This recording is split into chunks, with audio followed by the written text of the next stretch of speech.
Hello, darlings. It is I, of course, Bony Storm, timeless Bony Storm, and positively chuffed to be here with you, darlings. And yes, I'm here, and of course, as with me, as always, is the wonderful Bobby Allen. And we're going to be your hosts today. Although I don't, hold on, I can't see anything. I can't, this frightful mask, I can't see. Oh no, it's all gone dark. Are you there, darling? Are you there? I'm here. Barbie Allen is in the house. I'm half Barbie, half Darby. So how about that? Got my little SGS written on Wonderful. there. Very good. You look fantastic. Your chin Oh, is go up. on. Of course I do, but go on. Your tits are not out. No, But I no, hope you frightfully are not. No. Is this what do you think this is? watching for the Bonely shoe. fans? It's not bonely fans. That'd be crazy. No, It's too no, early no, for an no. ad segue, but thank you You, so much you for almost have to setting me pay up for for that. that. No, no, no, no. How are you feeling about things over there, Bony Storm? What? I'm sorry, I can't hear in this bloody mask as well. What did you say? I was just asking how things were going.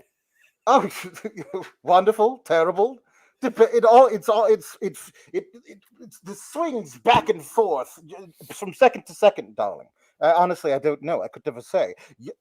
2 seconds ago, awful. Right now, pretty well. In a Okay. few seconds, I could be awful again. You never know. Ain't that the truth? Well, that was kind of like our episode of NXT tonight. So I will It remind you was. guys to get in your super chats, get in your humper chats for Boney Storm and Barbie Allen. Here we are out here on Halloween night. We hope you had a safe and wonderful Halloween. We'll remind you to leave a thumbs up on this video, and we'll remind you to get in your super chats and your humper chats at humperchats.com, as well as to subscribe to fightfulselect.com, where you can get a lot more of the silliness that we do. Every pay-per-view that we do, we have a Fightful Select post show between the two of us.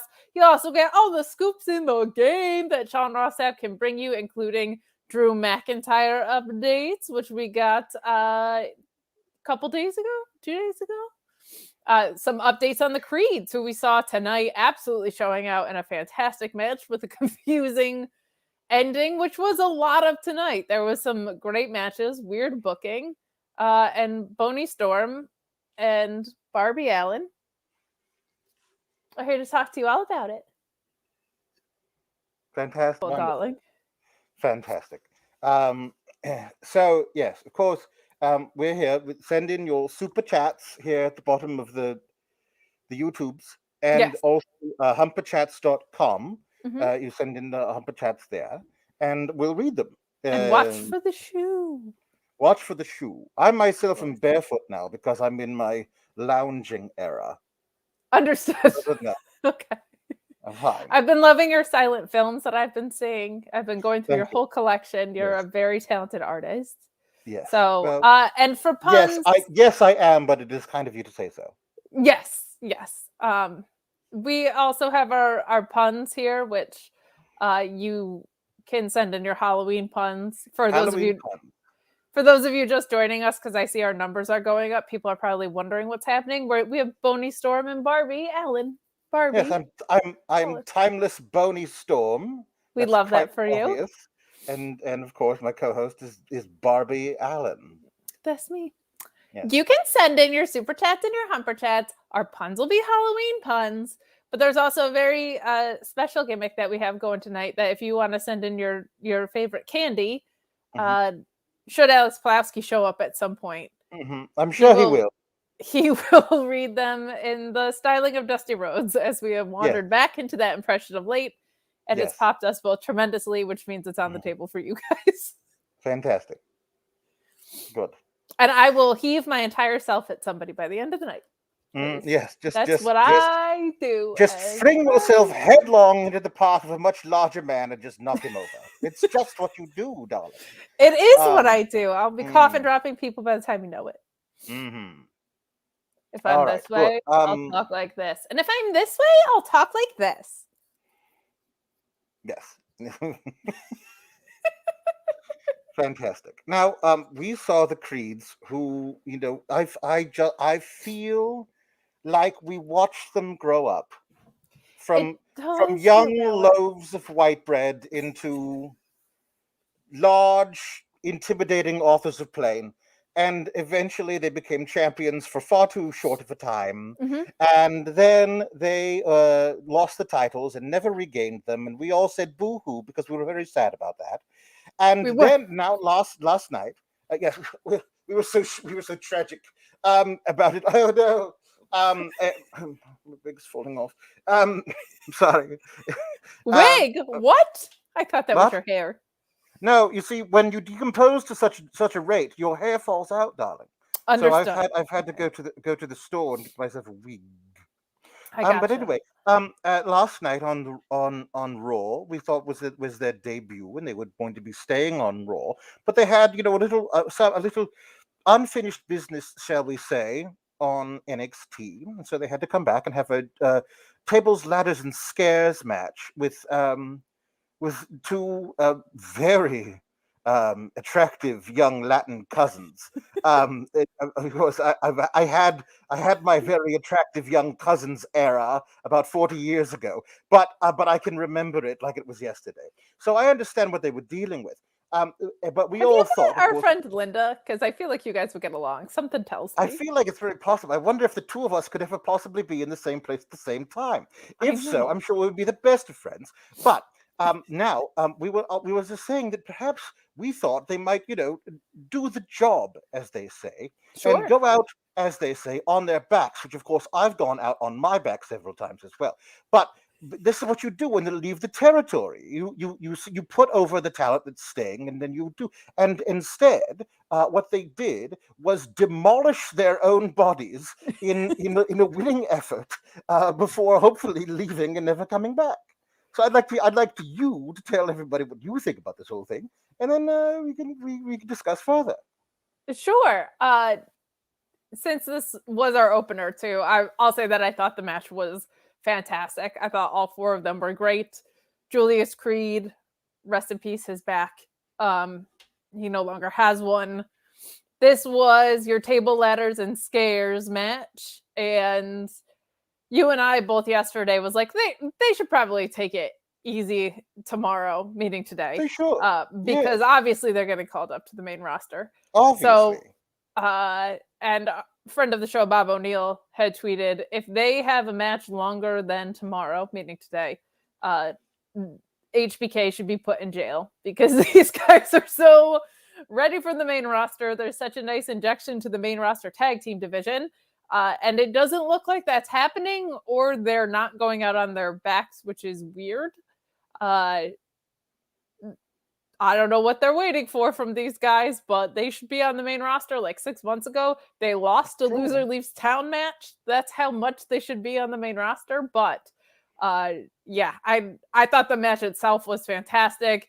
I like in both the match on Monday and today the way they've done Brutus's cannonball jumping back in the ring. I think that's a much better way to do it, and it's much less likely he will break an ankle. But leaning on to like a tower of dudes, that feels like it A feels more lethal, and B feels a lot safer to do as a move from the outside. So I really, really like that. Julius Creed continues to be just an absolute phenom in the ring.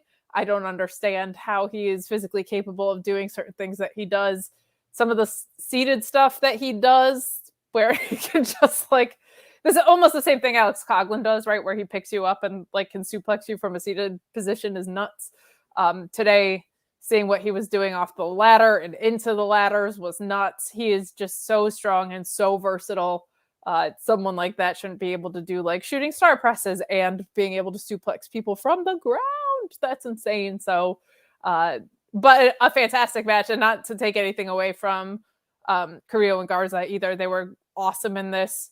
We know what they're capable of, but this still felt more like a showcase of the Creeds, which is kind of funny because I think we're all like, yeah, no, we're bought in on them. You can just call them up now. Yes, you've done the work. It's been 2 years. It has been. They've improved so rapidly, and now they're ready, and just do it. And if anybody as can they say, and then identify Star Tower, it's Star Power as you, Boney Storm. Oh, So I yes. think if you're saying that they're stars, what else? Yes. What else do you need? That's true. I am a perfect judge of star power, and I believe they have it in spades, as they say. So yes, but I was very surprised to see them win with the cannonball doomsday device onto the table. It, I guess I'm glad they won because I like them very much. But aren't you trying to build these swarthy, beautiful young Latin cousins into something? It seems weird that they would just have them keep losing when you think they might be doing something here later. That seems odd to me. It's suppose it is a damned if you do and you damned if you don't. Yes, it does feel a little bit weird, and it doesn't feel like we ever got like a conclusion to the build of the vignettes that they were doing either. That just feels kind of odd. Like that story doesn't feel like it's half it feels half told, and I thought we were going to be maybe getting it concluded a little bit and maybe this match or something, but doesn't feel like we've gotten like kind of a resolution from the like we're texting each other inside our own house thing. That was weird. So I don't know. I was so excited for them to come back because usually you get a nice shot in the arm if you come back to NXT, but they still feel a little bit stalled out. Great showing in the ring though today. I felt like from both of them. Yes. Yes. Wonderful. Peek behind the curtain. I am stunned that Alex is. Well, I wanted to have a formal goodbye, and the only reason I have to do that is because I can't possibly read all of your super chats and humper chats while wearing this. He goes, so, I can't yes. see. I can't see at all. I'm trying. He was I can see vague shapes. It's like I feel like Blanche at the end of Streetcar Named Desire. I've always depended on the kindness of strangers to lead me about, but I can't see a damn thing. So I'm going to take this all off, and somebody else will be here. When hold on. If I can hold on. If I can find my cursor, wonderful. I'm going to be. So I will leave, and someone will be here to take my place. Feeling dreepy pointing out that part of the reason you probably can't see might be the lack of eyes, which is a fair point. So you just might want to get that checked out. The vacant ocular cavities may be the root of my problem. So I'm going to go and speak to my doctor. And after that, I'll be back and talk with you later. I know what you mean because I'm half dead too, so I know what it's like. All right. Well, I shall return in just a smidge. All right. Goodbye. Sounds good. Toodles. Boney Storm, ladies and gentlemen. Boney Storm. I cannot take off my costume. I cannot wait to shower in a little bit and get this shit off my face. But until then, Barbie, Alan. Send in them super chats and humper chats. I can start reading them. Unless Alex, I don't want to make Alex sad. Because there's some good ones in here. But what I can do is tell you all about a great... Never mind. Scratch the segue. We've got 3 ad reads tonight, but hi. Hi, how's it going? Good? Good, yeah, no, how are you? Fantastic. I can see, which That's is good. Good for you. That's I great don't for you. have my face isn't being crushed like this by a much too small mask, so good. I did notice there's something that looks a little Oh no, different. this is what it looks like under my hat. I never knew that because you always wear a hat. Yeah. No, I always wear a hat, and this is just what it looks like. I need to get to the barber. My God. Yeah. My goodness. So kind this of is my have a Jimmy Neutron thing going on there. I didn't realize. This is my Wreck-It Ralph wig. I was Wreck-It Ralph, and my daughter was Vanellope von Schweetz. Stop. It was very cute. So, yeah. That's the cutest. Anyway, how'd she do on candy? Or is she too young for candy? No, she hates candy, but she got me what I like, so I trained her well. Well done, sir. I set out pictures of like this one, not that one. These are all okay. That one's good, but don't get those. And so yeah, it was good. Well done. Candy Alex with no hat is a brilliant costume. It's just very good. Okay, good. Now I have this thing I can read. So City Pringle says Apparition Alex, Queen of Halloween Killer Kate, Poltergeist Papa Paul Elizabeth, Jack O'Lantern Jambeard, Monstrous Meat Normus, Alien Alpha Bill, Slimy Sisters of Cease and Desist, Lurking Luis, and all the spooky sour tears. That's a very nice one. Happy Halloween. Happy Halloween. The chat thinks you're just Hook.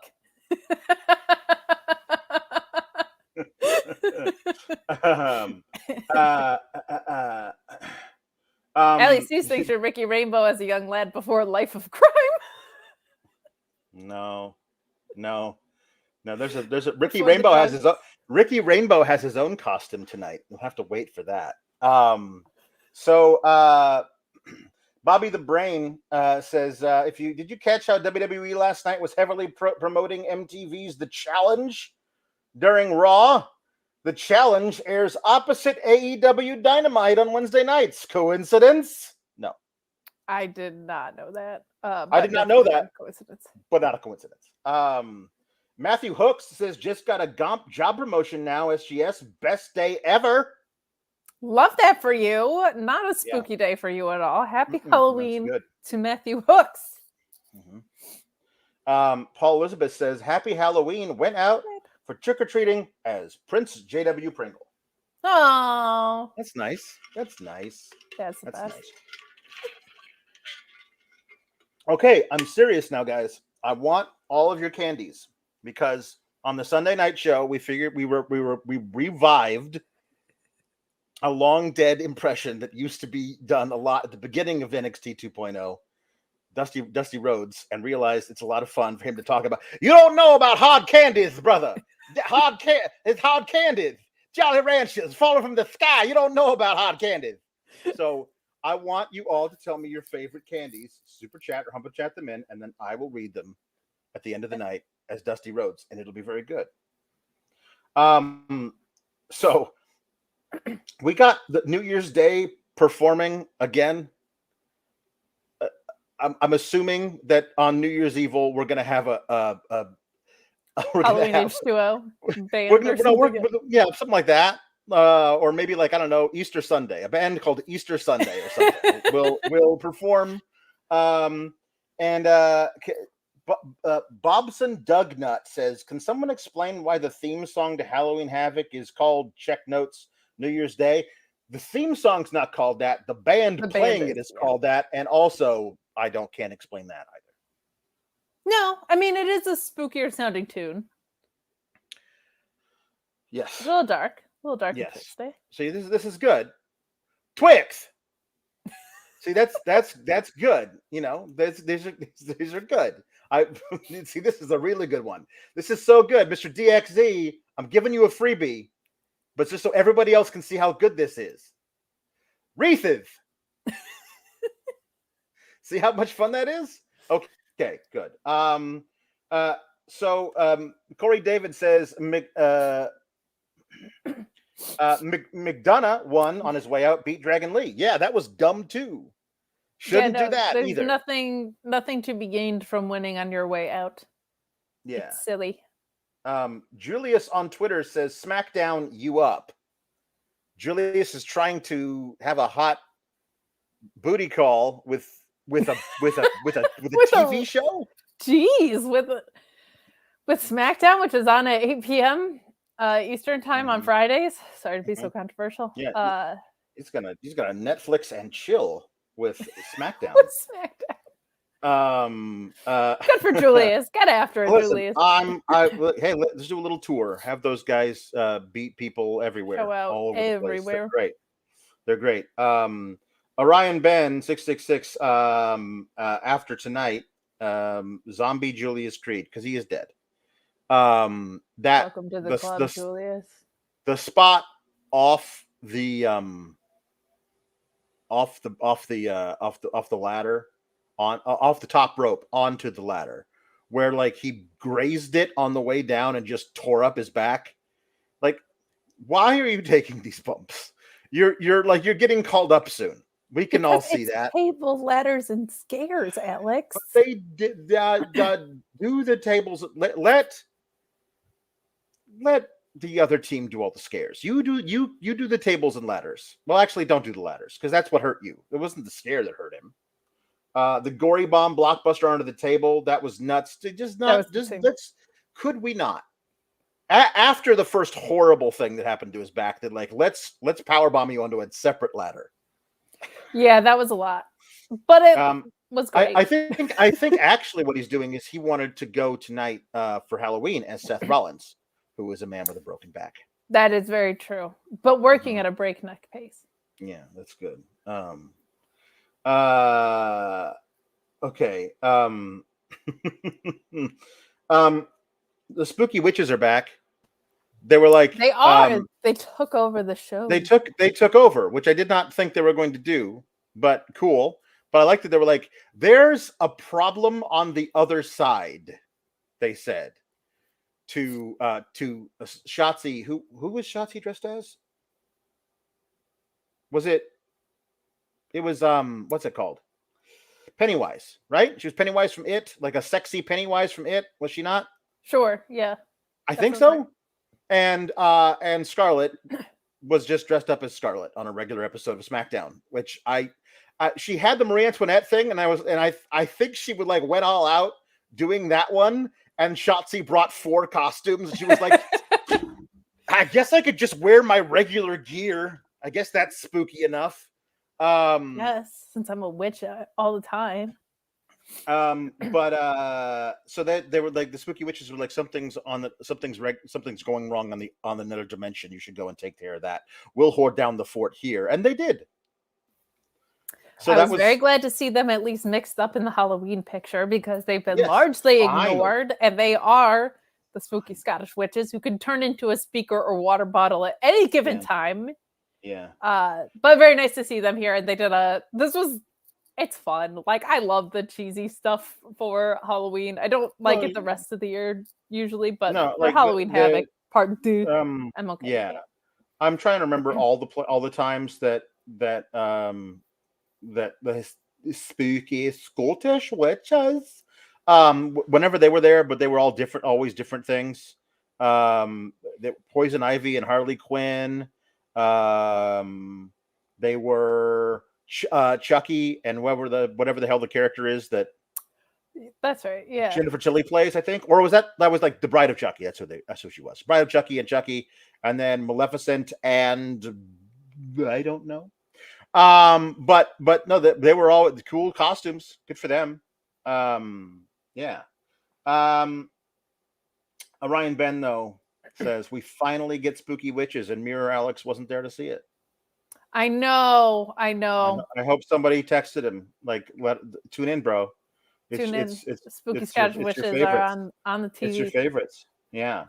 Will Chisholm says the Creeds must watch a lot of GCW tapes. No light tubes, thankfully, but yeah. Okay, so I'm assuming certainly outside of the main event, best thing on the show, Metaphor in a haunted house, dressed as the Scooby-Doo gang, with Noam Dar obviously as Scoob. This was so good.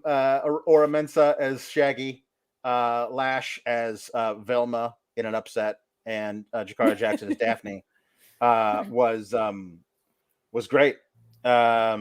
And it was a lot of fun. This was a lot of fun getting to something that's going to piss me off next week. So this was them getting split up, but like whatever we got to do, we got to stick together. And then some spooks show up and they run away and in different directions, and they get split up. Jakara Jackson ends up in a very large closet and faints. Lash Legend gets attacked in a kitchen and then dragged by somebody on stilts out a door. Ora Mensa ends up actually getting attacked by Akira Tozawa, who then says, "Take him away," or something to a bunch of other people who like drag him off. And then Noam Dar finally finds the Heritage Cup. And is love reunited with music it. starts playing in the background. And love music starts playing in the background. Like a Disney love story swelling in the background. It was so good. In order to test whether or not it was the actual Heritage Cup, he touches it with his tongue. It's like, oh my God, it's you. It's the real one. It tastes just like you. So a bunch of other spooks show up. We've seen them throughout the haunted house, and he says, whatever Tozawa's paying you, I'd double it. Please just let me be with my Heritage Cup. And then Tozawa shows up, and he's like, you can keep it. All I want is a Heritage Cup match. And Noam Dar starts to say, you didn't even win a point in the tournament. And I'm like, thank God Noam Dar is there.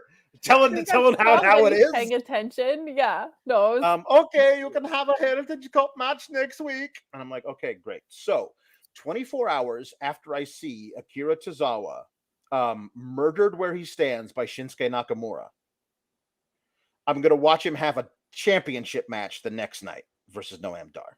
Correct. There's really nobody else we could get for this thing? Like for either one of those things? Like you couldn't find somebody else to get sacrificed to Shinsuke Nakamura on Monday if Akira Tozawa was going to have a title match on Tuesday, or you couldn't find somebody else for this angle, because it doesn't need to be Tozawa, it could be literally anybody else. For this angle, if you're gonna do the thing where Tozawa is the comedy sacrifice to Bronson Reed, and then 2 weeks later Shinsuke Nakamura, like I think you want more people who watch Raw to watch NXT, because there is still a pretty sizable gap. They're on the same network. They air the night after you're putting a bunch of the talent from Raw on NXT. But if people tune into NXT and see the guy who they watch get squashed twice in 3 weeks having a title match, you don't think that's going to be a little off-putting to them? Because to me, it's incredibly off-putting. But then again, I have a sickness and I can't see things that aren't terrible. So I'm wondering if, because Tozawa's in Alpha Academy, it would be too fast for them to do it this way, but it would be nice if he had a competitive match with Shinsuke. But I would like to see... But that would be really bad for Shinsuke. Because all we've seen is Tozawa be a punching bag and lose really fast to everybody on the main roster. And you're trying to keep Shinsuke as like a top heel in the mid-card, having him like who's going to come and be a sacrifice to me? And the first guy is Tozawa, comedy loser, and he puts up a good fight against Shinsuke Nakamura, kills Shinsuke Nakamura dead. So you got to figure out a way to do something good for both guys, and the way you do that is you don't book Tozawa in the match. Back-to-back. Yeah, I think it's tough because I would love for the story to be with Alpha Academy, he finds his way back to being a competitive wrestler, right? But they haven't done enough creative around that yet, if that's the direction that they were going to go.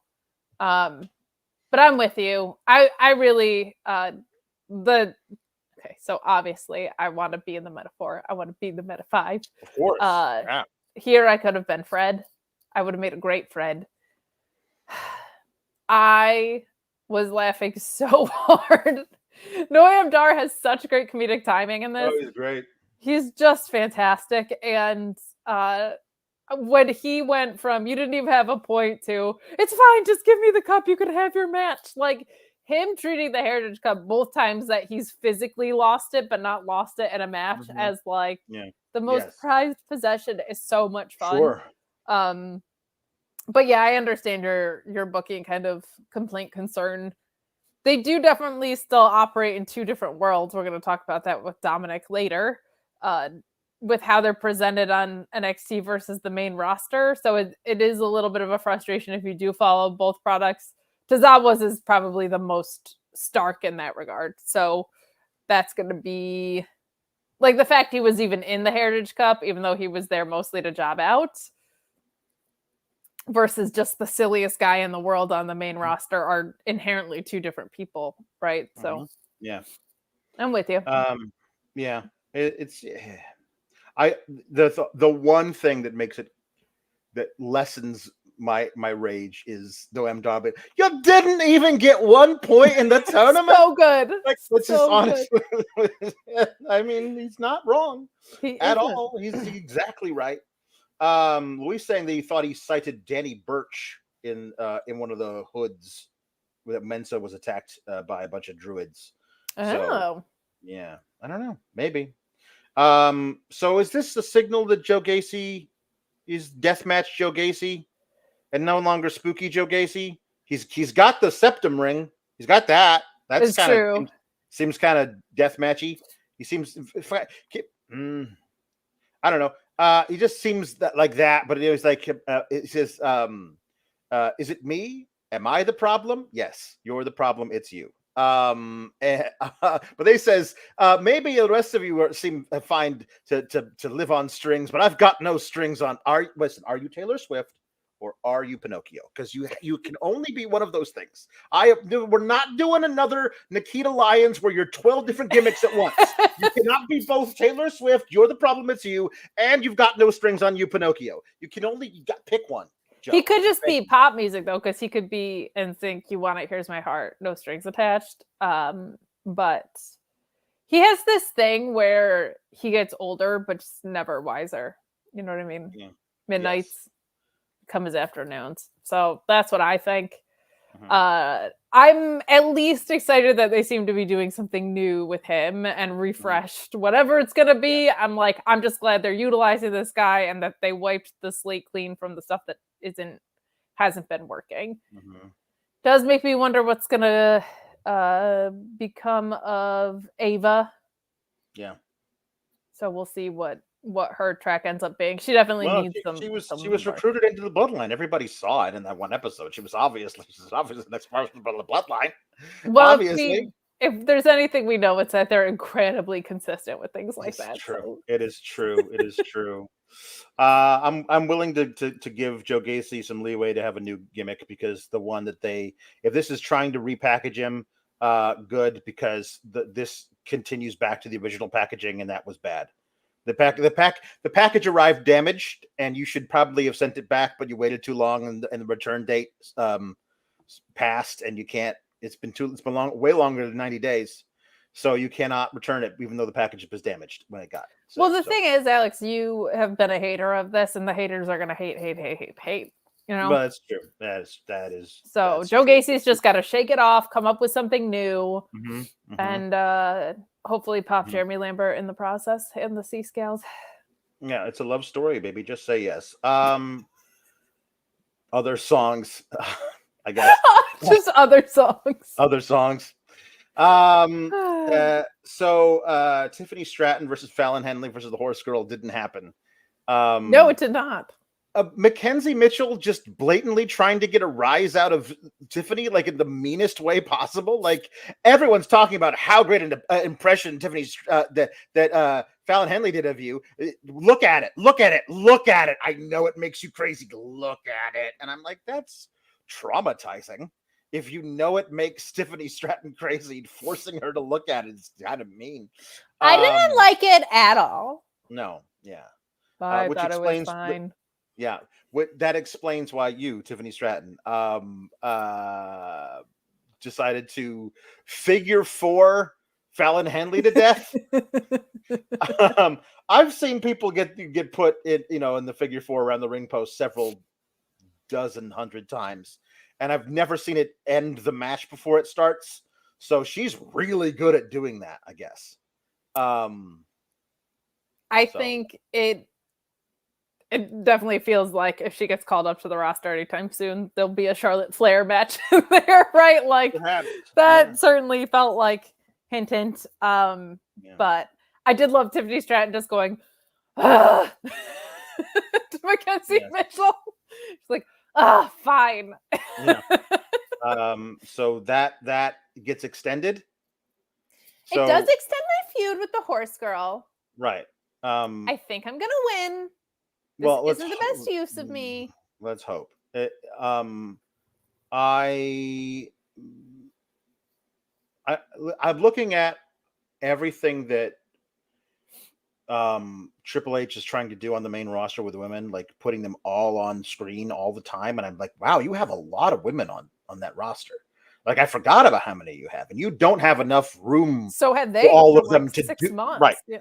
But like, you don't have a lot of room for a lot of them to actually do stuff. They can be in the background. You can remind people they're there, and you can run vignettes for them. But like you don't have a lot of room for them to do stuff. So to me, Tiffany Stratton doesn't need to go up there if she's going to get like just be another girl in a background Lost in the shot. shuffle. They Yeah. gotta like do something with her, and if they're not ready to, and they don't need to be right now, you can hold her off. Honestly, I think it's a great opportunity for them to do a thing where like she debuts the Raw after WrestleMania or the SmackDown after WrestleMania and gets a big push right out the gate.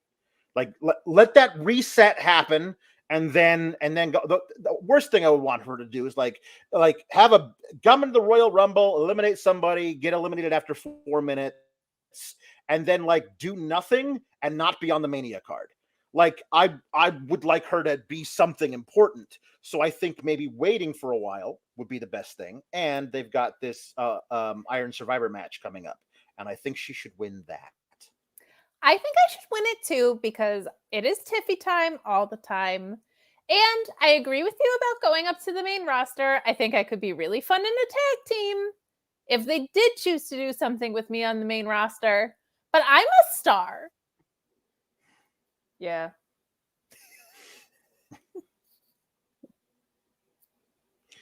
There you go. Darby Allen. So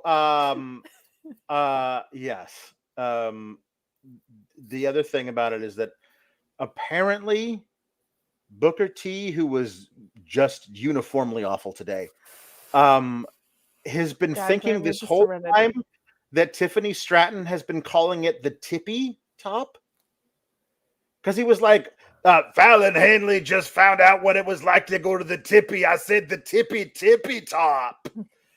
I said the tippy top. That is not at all what he is. He is Foghorn gravelly voiced Black Foghorn Leghorn. And it's once you realize that's who he is, it is.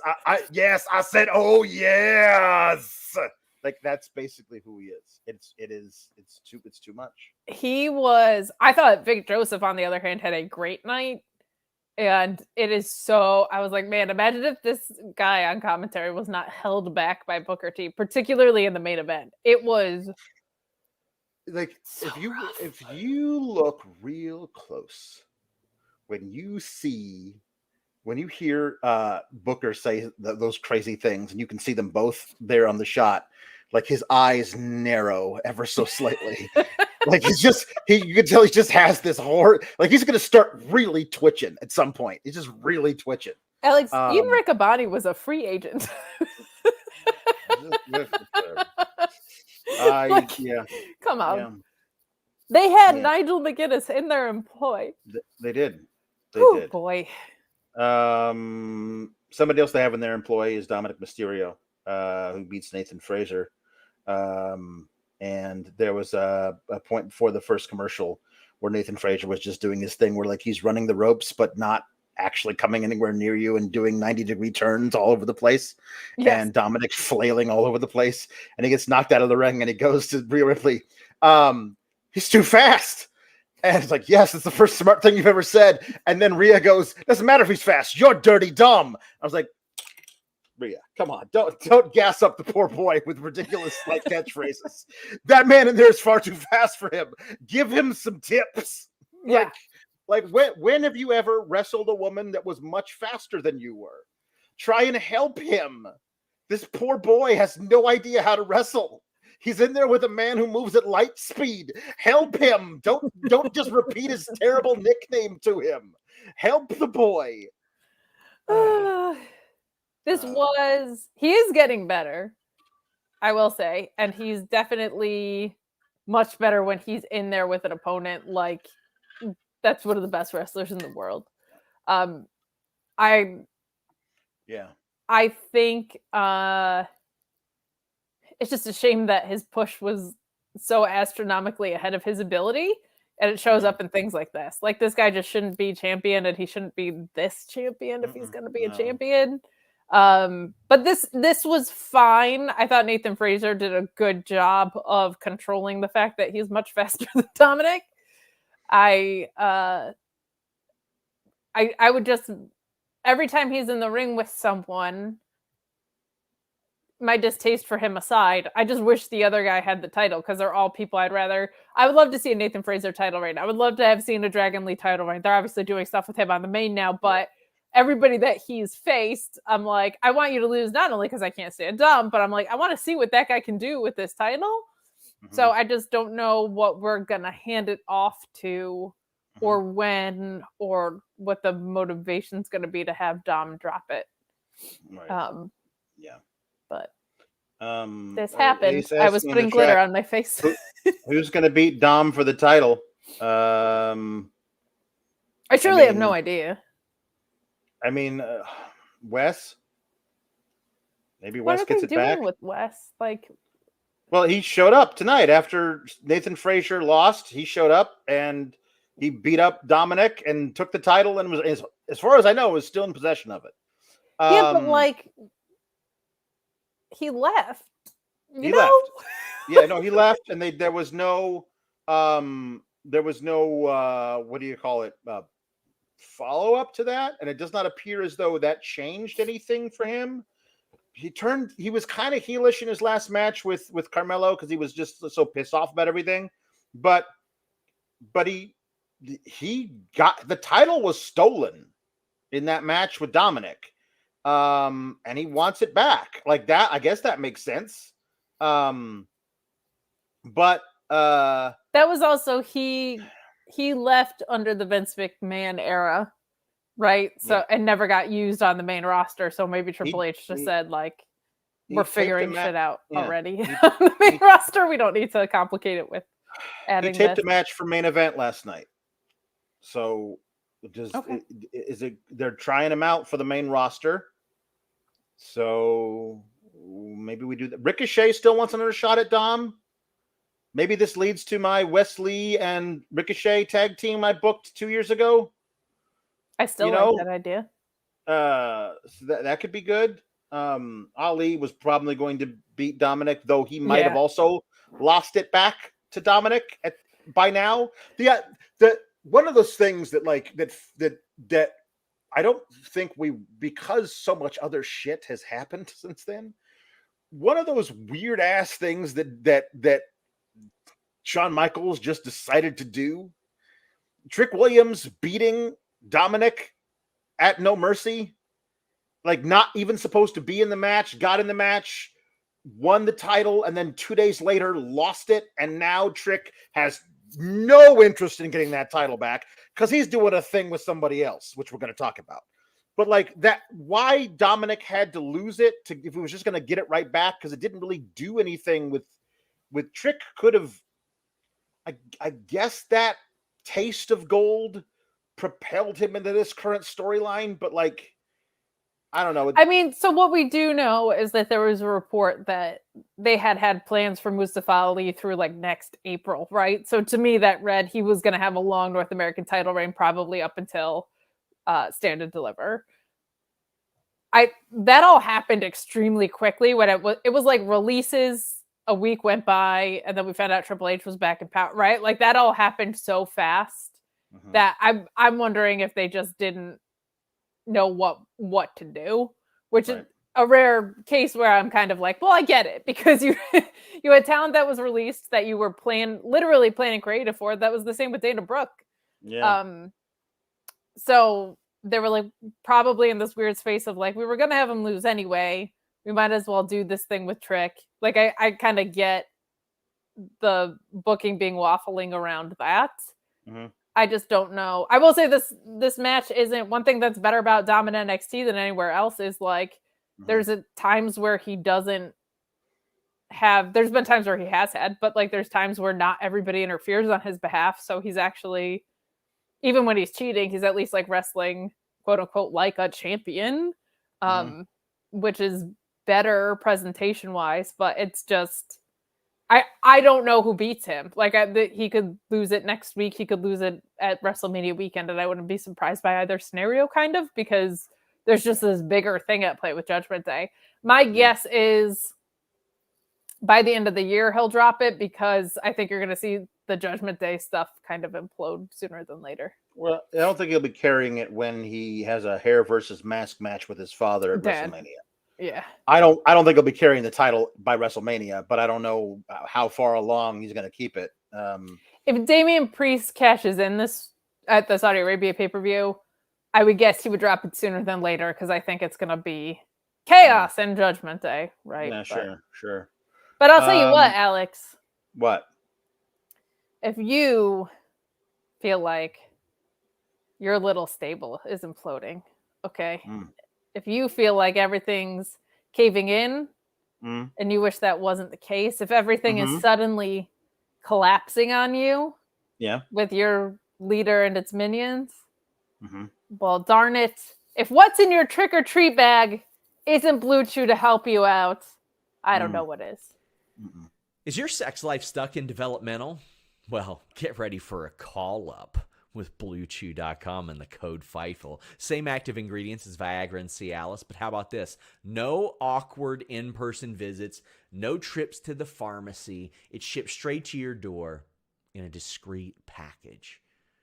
But let me tell you, your package is not going to be discreet when you use Bluechew, and the code Fightful helps give you that confidence, that performance to take you straight to the main event, if you know what I'm saying.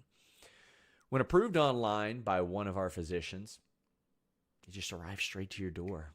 You're not going to have people nosing around with what you're doing. And right now, you get your first shipment free when you use the code Fightful. Go straight to the top. You know what I mean. Memorable performance, high spot, whatever other innuendos you can think of. Bluechew.com and the code Fightful. Still got my Halloween Sour Patch Kids. I bought 2 boxes, one for each show, because of this Sour Graps Halloween. It's got to be Sour Patch Halloween Kids, or whatever they call them. It's got to be the sourest. Oh, they're called Sour Patch Zombies. In your Okay. head, zombies. No. Andre Chase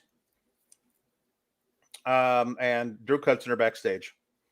And they're trying to win me over with Tony D intrigue.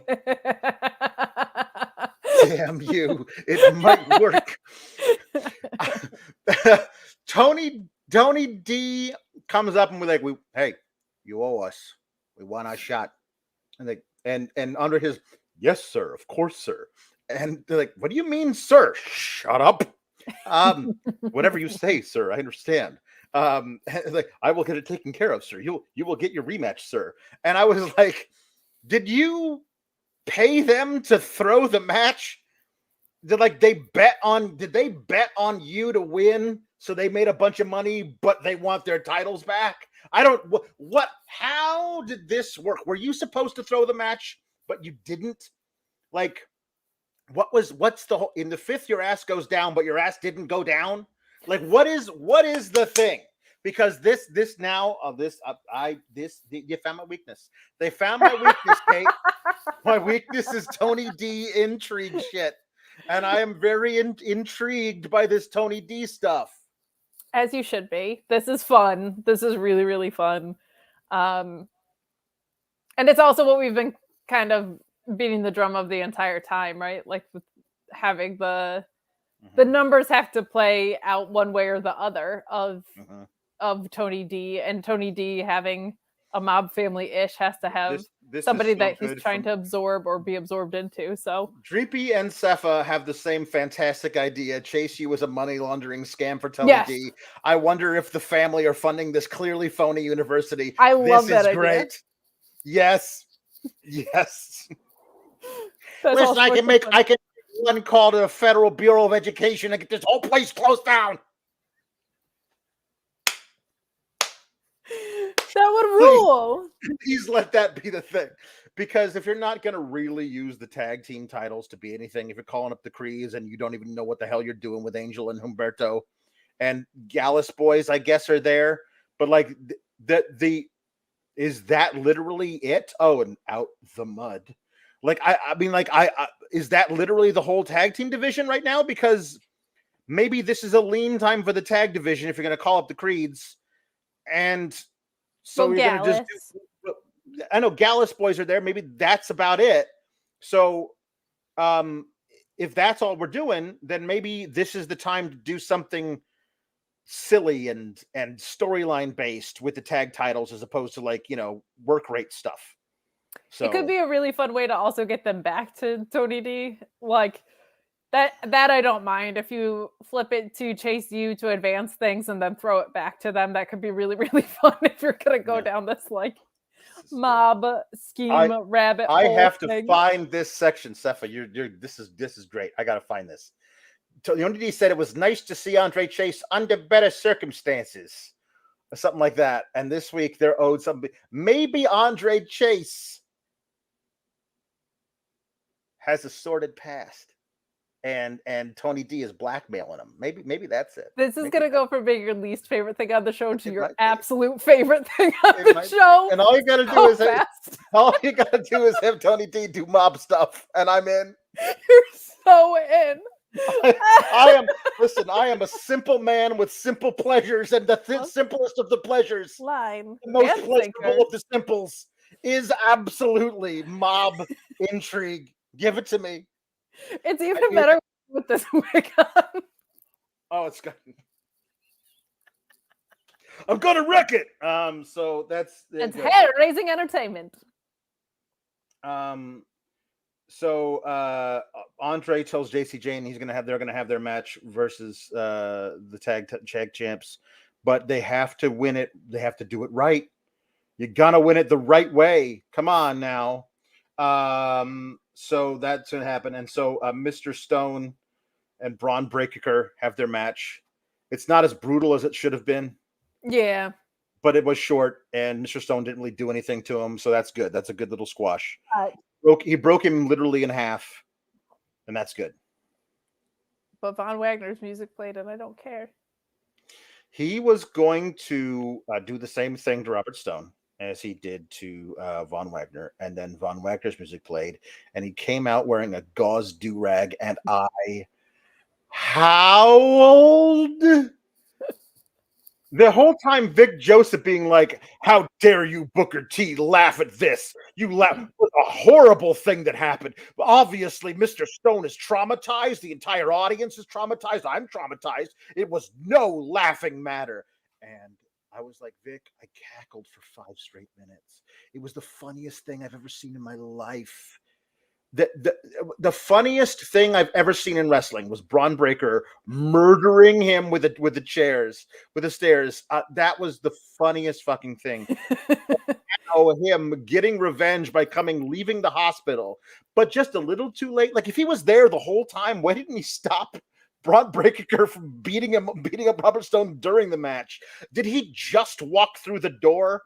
In a perfect example of serendipity, did he happen to walk in by coincidence right there, and his music is all queued up, and he walks out still wearing the gauze from the hospital to beat up Bron Breakker and choke slams him on the steps, and then he tries to do because turnabout's fair play, tries to do to Bron Breakker what Bron Breakker did to him, and Bron is able to escape. Everything that you mentioned with him being murdered in place was also hilarious, because remember, we were like, oh, Bron's getting called up. Like, he's going to go out on his back to Von Wagner. That sucks. But, like, it's the thing that makes sense. And then he murdered a man. Listen, I am on record tonight saying that when you leave the territory, i.e. get called up from NXT to the main roster, the only correct thing is for you to lose to the guy who's staying. But since Von Wagner was already drafted to the main roster, that doesn't count. So Bron Breakker should beat Von Wagner. I am intractable on this.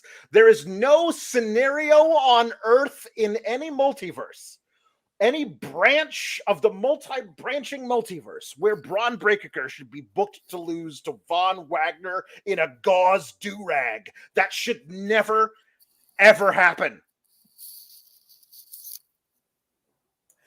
Yeah, never. I would say that's not the feud that Bron should go out on, because you should You should just never go out on top. There's just zero makes reason sense. why that guy's the dude to get the rub from beating Braun Breaker on Braun Breaker's way to the main roster. That's zero reason. No. And Kyle O'Reilly.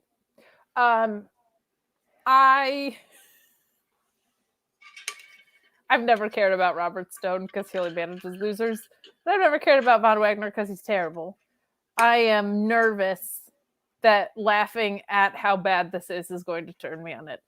I don't enjoy things ironically, but because I have to see so much of it, I'm like, am I building up an immunity and just laughing at it so much? Yeah. It's just bad, and it's a terrible use of Bron Breakker, who's great and has a really bright future in this. I never need to see Robert Stone in the ring again. No to all of this, but they also mentioned during this thing that like Von Wagner and Robert Stone started at the PC on the same day. They mentioned this several times, and they've been best friends ever since. And but that's not in canon because Robert Stone was like, "Hey, good to meet you. I'm Robert Stone. I'd like to manage you." Like so I listen. You play with what's kayfabe and what's not occasionally. It's weird to bring this up. Also, it's weird to do that because we remember fervently Robert Stone managing a huge, just a laundry list of losers as far back as like 2017. That's how long Von Wagner's been at the PC? Yikes. Yeah, and we also remember him having a stipulation where he said, I'm not going to manage you anymore, which is kind of a crappy friend. Yeah. If they've been best friends ever since. Yeah. He says, Von, you have to let me in. I don't know anything about you, Von. If I don't know who Von Wagner is, how can I manage you? We've been best friends for 5 years at this point, but I have no idea who you are, Von. You gotta tell me who you are. Let me in. Let me help me help you. No, Stone, Von. I can't. I can't let you in. I can't tell you this very, very traumatic thing from my childhood that is going to make me a babyface in the eyes of the bookers and absolutely no one else. Something tabled something. Yeah. So anyway, he said he lost a match against Sheamus in the Thunderdome or whatever. It's like as Cal Bloom. Yeah, it was bad. He also stood next to Adam Pearce. Let's not undermine this man's accomplishment. Yeah. Luis meant to write back in the pandemic, but autocorrected to Panini. So I'm much more interested in seeing the Panini era of WWE than the pandemic era. Let me tell you what. The Panini era. So anyway, sponsored by Panera.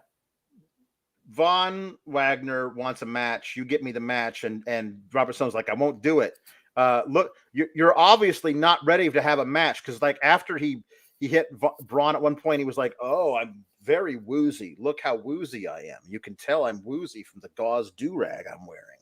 And Robert's like, "I won't do it. Like, you're not ready. I don't care." And he's like, "Come on, Bron's gonna beat you up. I don't care." And I was like, Vaughn, you're saying the exact same thing I'm saying. I don't care. I don't care. But what I don't like is Robert Stone is like, no, I won't do it. And then Von Wagner goes, oh, my head, or something like that. And then he's like, fine, I'll do it. I'm like, so after he shows you that he's having issues with his head / brain area, you're like, all right, fine, let's do it. Yeah. Let's do the match. Next week, we're going to be here to review Bron Breakker losing to Von Wagner. It's going to be just a red letter day for this podcast. Okay. Well, between Von Wagner and Scripps, it was a banner day for do-rags. It was. Because they did a promo in OTM, Out the Mud. did a promo. Scripps did, at least. Like, everybody thought that me doing the flips and doing all the circus stuff, that was the real me. That was the act I put on for all of you people, so you would accept me. But I'm freely from the streets. I've been inside. I saw my uncle die in my bedroom when I was 11 years old, in a very weird piece of personal information that you did not need to know. But also, then I met these gentlemen. Then I met these guys, and the camera does close-ups of them as they do weird sneers to show off their grill work. And I was like, I obviously I cannot be the arbiter of this, but none of this feels authentic to me in the least. And it feels like I'm watching a really bad, like, late 90s In the Hood movie that, like, produced and written by white guys. And just what it feels like to me. It doesn't say Don saying, as a black man, I was slightly offended by this. As a white guy, I was very offended by this. So it's good to know we can have that kind of common ground. This didn't work for me, but I guess this is what they're going to do with Scripps for a bit. This is a far cry from Jesse the Body Ventura. I'm really glad he stopped trying out for this part, because I think it would be slightly less believable even with Jesse Ventura playing the Scripps character. Only marginally, but yes. This is where it gets tricky, because there's a lot of things in NXT that feel inauthentic to me, and now you're bringing something cultural into it. So it reading inauthentic feels on par with NXT. I don't really have a place to say what's authentic or not about Black culture as a white gal, but it just instinctually feels that way. And we have Black people in the chat saying, "Nope, this reads as inauthentic." So,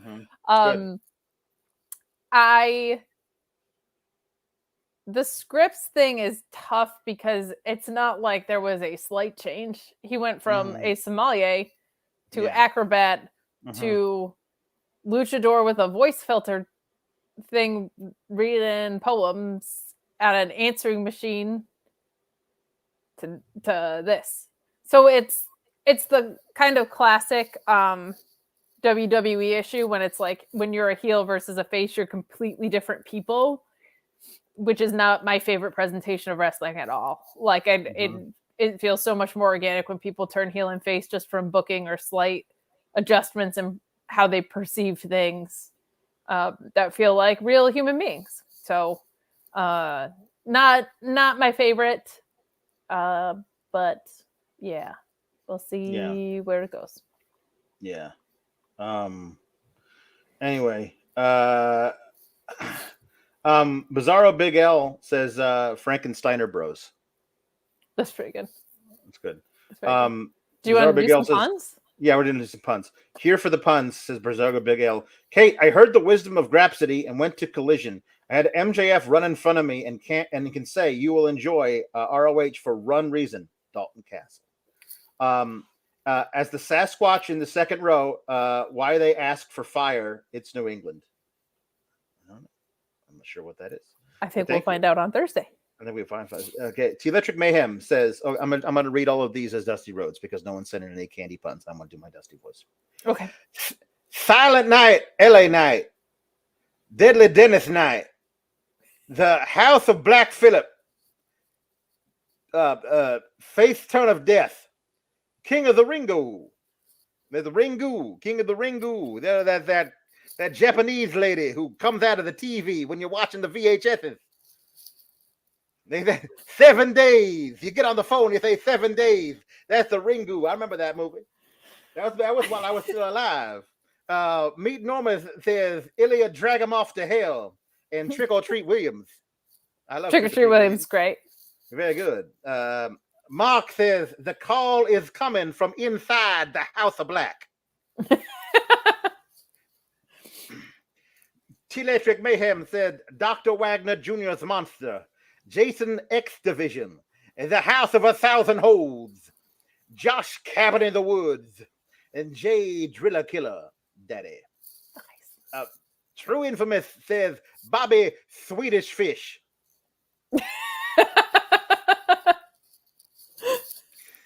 Lieutenant that Photo. candy was born in the 1700s. Little known fact. Lieutenant Photo. Thank you for serving. Thank you for your service, sir. I salute you. Says Brody King size Hershey bar.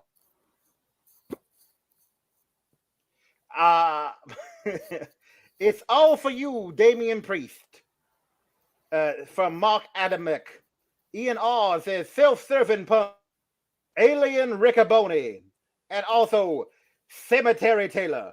Very good. Cemetery Taylor. I did some time up and down the roads with Cemetery Taylor. JW Pringle playing the game finally. Thank you, JW. JW says sour Skittles, baby.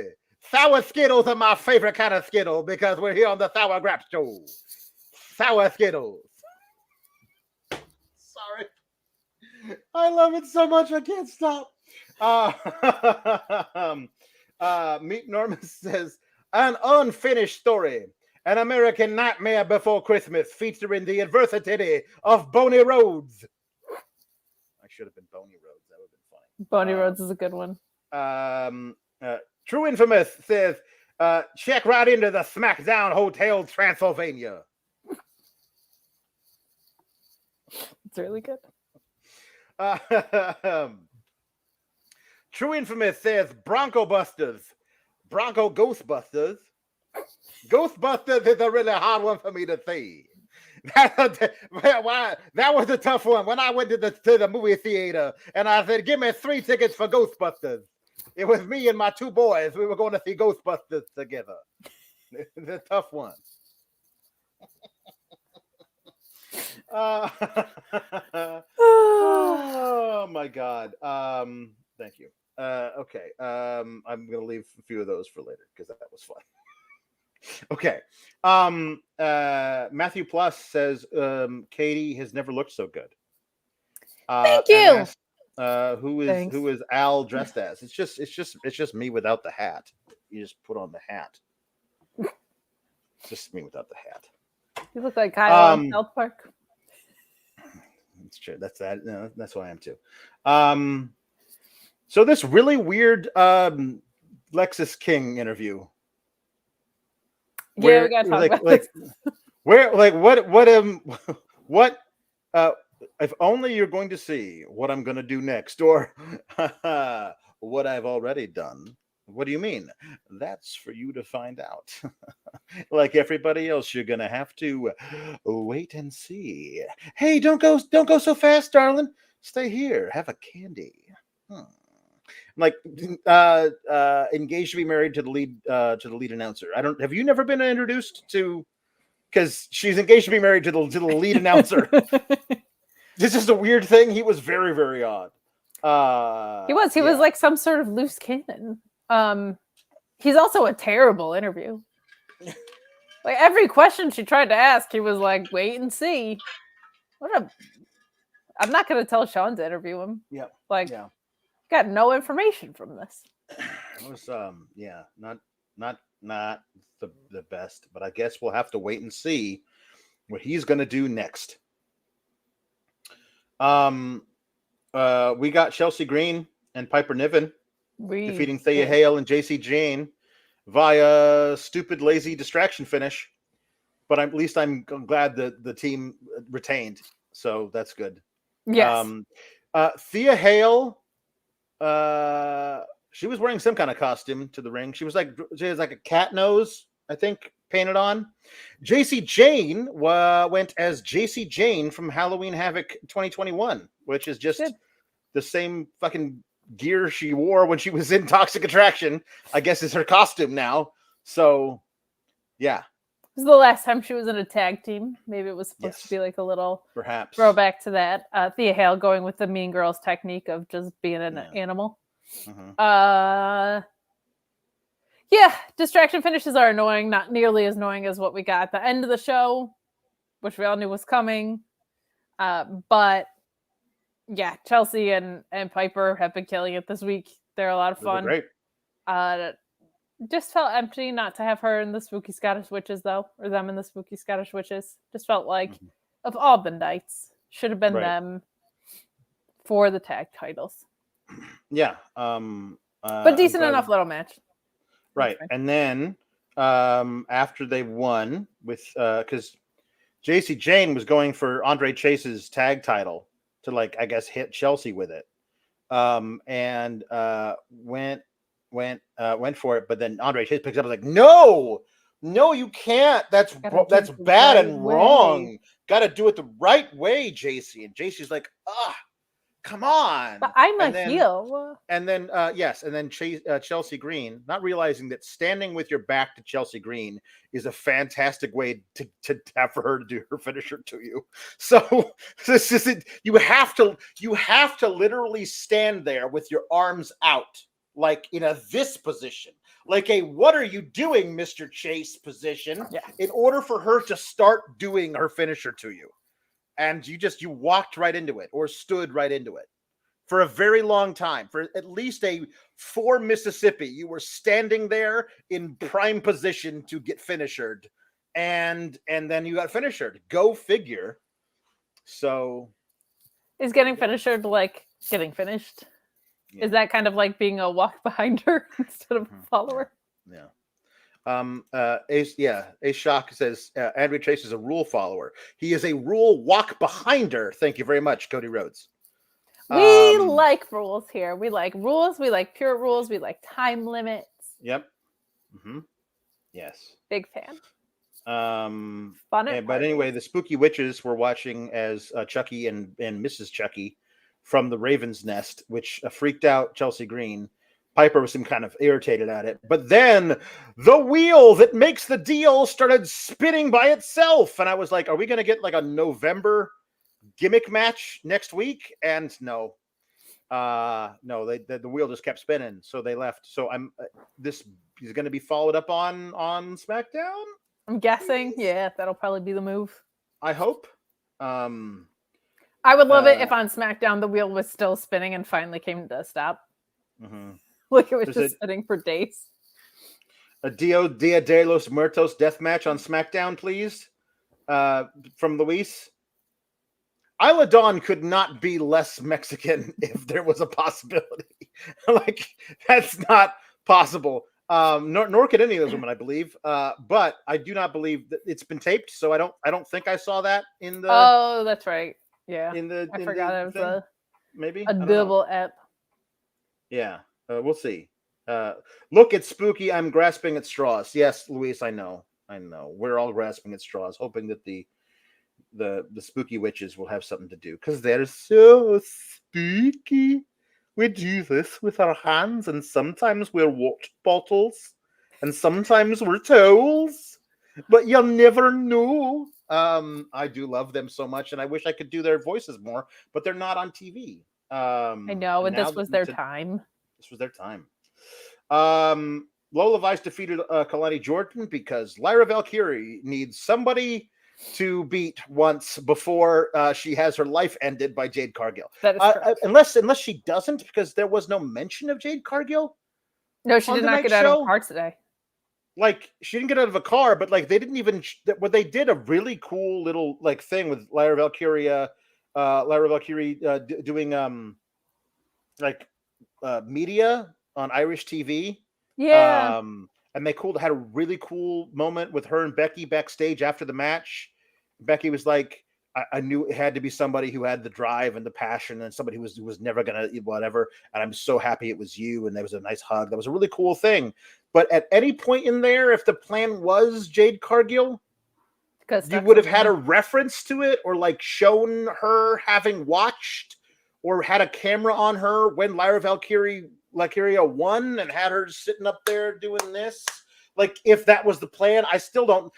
Listen, I think by now we should all know where she's going to be headed. Like, it's been a long time. It's been like, it's going to be a month in next week. Like, it's been a while that, like, since she made her debut on TV, which is actually on a play. But, like, she didn't do anything on Raw yesterday either, did she? Because it felt like she was still coming for Becky, even though Becky lost the title. Yeah. So I don't know. Hey, you know what? I know about Jade Cargill, though. What do you know about her? She's in great shape. She is in great shape. She really is. And one might say that she has a fit bod. It's a very fit bod. I haven't seen this ad in a while, so I'm not going to do the segue any more than that. But here's an ad for Fitbod. We've been telling you about the benefits of fitbod.me/ppv for quite a while now, but there's so much more. 150,000 5-star reviews, over 5 million downloads, 400 million workouts logged. A lot of people have tried out Fitbod, and now you can too. You can get 25% off at fitbod.me/ppv. All of your subscriptions give you full access to their premium features. You need to stop guessing and start working. They have daily workouts that generate your workout of the day based on your muscle freshness, preferred muscle group, and things that you want to target. There's equipment selection, so maybe one day you have bands, maybe one day you don't. Maybe you have weights one day, maybe the next you don't. Maybe all you have is the ability to do body weight exercises. They help you out by using the equipment that you have available. There's goal and experience settings. There's muscle recovery. You can connect to your Apple Health, your Fitbit, your Strava, all that good stuff at fitbod.me/ppv. Streak counters, timed intervals, circuits and supersets, and you can ask a trainer if the video demonstrations and exercise instructions are not good enough for you. Fitbod.me/ppv. That's FITBOD.me/ppv. There you go. You know how I get my my Fitbod? Through Sour Patch Zombies.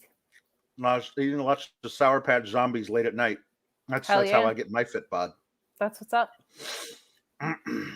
I do not recommend it because I'm out of breath walking upstairs. So I would not recommend that for a Fitbod, but I can't stop. Lola Vice won with her kick. She did. Kelani Jordan had a good little match.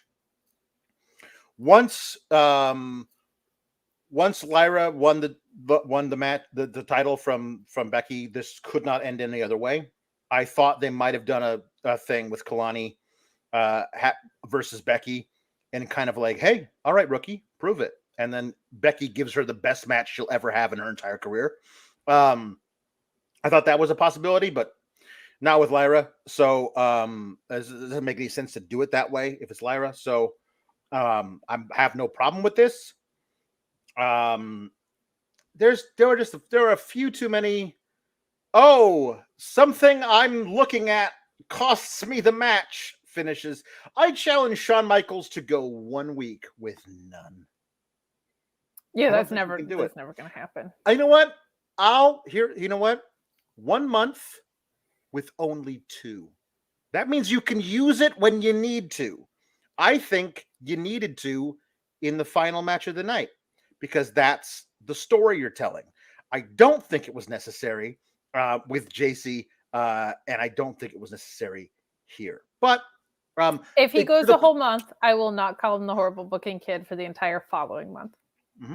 Good, there you go. That is my challenge to you, Jonathan Michaels. But yeah, I have no problem with this. Again, I think Lola Vice and Lyra will be a fine little first title match for Lyra. It does. I think they need to go back to. I am turning over this at a glance folder, which has a contract in it, and I am challenging you for this date. I think they need to do that. I don't want any more money in the banking it. Yeah, no, it's a little weird. Just pick a date. That should be it. The Money in the Bank briefcase should be its own thing. That should be its own thing. You should have to pick a date. The at a glance challenge should have the date in it. You open the portfolio and they're like, look at this beautiful planner. And then it has a date circled on this beautiful planner. That's not bad, actually. Right? If it's got to be an at a glance anyway. Honestly, I don't mind that at all. I don't mind it either. Good. You know, it's mirrored, Black. Unfortunately. So it's backwards, so it looks like 555. It was meant to because I'm symbolic. Yeah, there you go. Good.